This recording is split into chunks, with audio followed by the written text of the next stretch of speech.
Pablo Escobar era y sigue siendo considerado el capo de la droga más rico que ha pisado la tierra. Pero con su no tan esperada muerte en 1993, gran parte de su riqueza, que asciende a miles de millones de dólares, desapareció de repente. Aunque solo se recuperó una pequeña parte, no podemos evitar preguntarnos ¿qué ocurrió exactamente con toda la riqueza de Pablo Escobar tras su muerte? Pues quédate, porque estamos a punto de averiguarlo.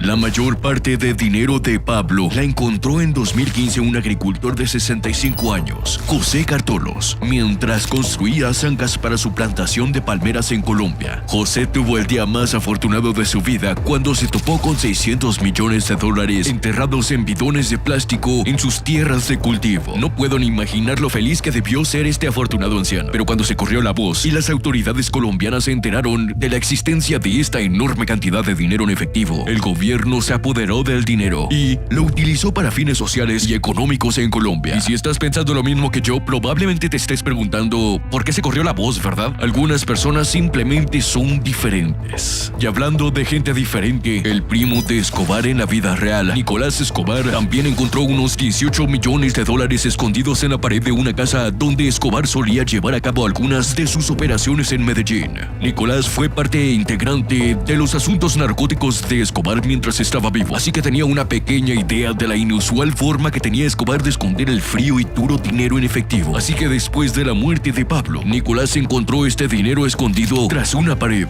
Según la declaración de Nicolás, fue secuestrado y torturado por miembros del cartel rival tras su afortunado descubrimiento del aligio, que también afirmó haber encontrado a través de una visión. Si esta declaración de Nicolás no tiene mucho sentido para ti, es porque no lo tiene. ¿Una visión? ¿En serio, Nicolás? No todo el dinero de Pablo se perdió tras su muerte, porque parte fue saqueado incluso antes de que se muriera. En noviembre de 1989 se desenterraron 5 millones de bidones de plástico en algún lugar de Medellín. Un año después también se desenterraron 26 millones de dólares y 150 kilos de oro en Colombia. Y en 2006 se encontraron 6 millones de dólares en la selva donde Pablo y el cartel de Medellín cocinaban la cocaína que suministraban al resto del mundo. Estos millones son solo un rasguño en la superficie de la inmensa riqueza de Pablo Escobar. En sus mejores tiempos, Pablo Escobar ganaba unos 150 millones de dólares a la semana y unos 810 dólares por segundo. Si esta afirmación te dejó conmocionado, lo que vas a escuchar a continuación te producirá literalmente escalofríos.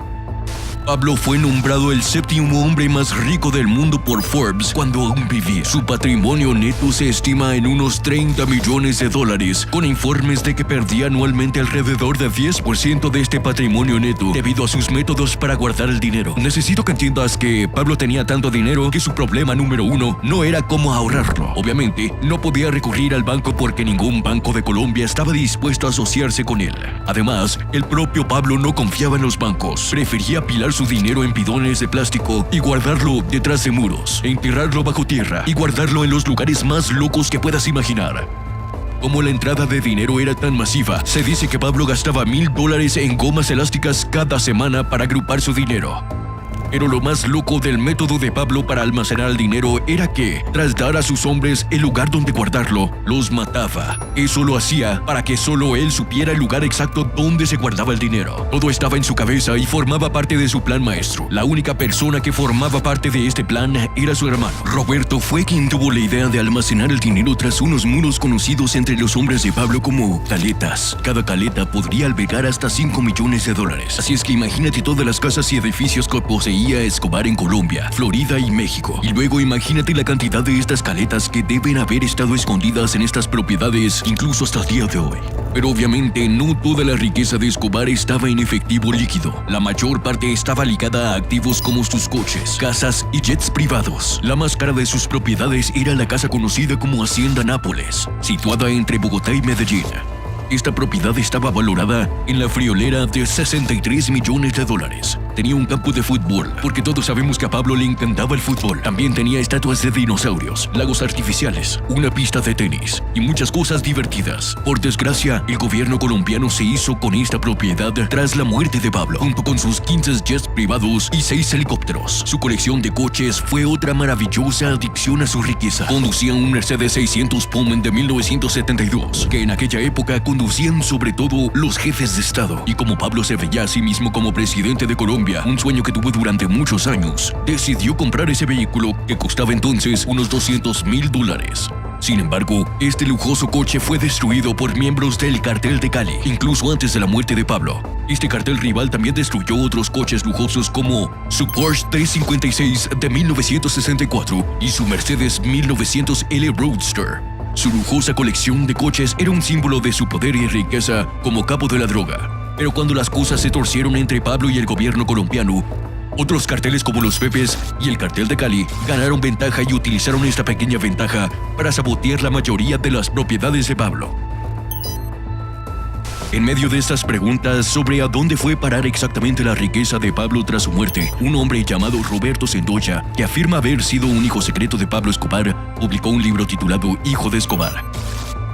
En este libro, Roberto narra cómo su madre fue asesinada en un tiroteo, pero él fue salvado por un agente del MI6 que se encontraba en Medellín para vigilar las actividades de Escobar. Este agente del MI6 acabó llevándose consigo al joven Roberto en su viaje de regreso al Reino Unido. Pero aquí es donde se pone interesante. Según el libro de Roberto, este agente del MI6 le dio un mapa codificado de todos los lugares secretos donde Pablo escondía y enterraba sus fondos en Florida. Pero esto no tenía mucho sentido porque literalmente acabo de contarte de cómo Pablo mató a sus propios hombres para que nadie, aparte de él mismo, conociera las ubicaciones del alijo. Roberto afirmó que este mapa codificado le ayudó a encontrar parte del dinero enterrado de Pablo en Florida. No sé a ti, pero a mí esta historia no me cuadra. Pero la verdad es que la única razón por la que Roberto puede reclamar la riqueza de Escobar es que el propio Pablo Escobar no dejó testamento ni ningún tipo de fondo fiduciario para su familia.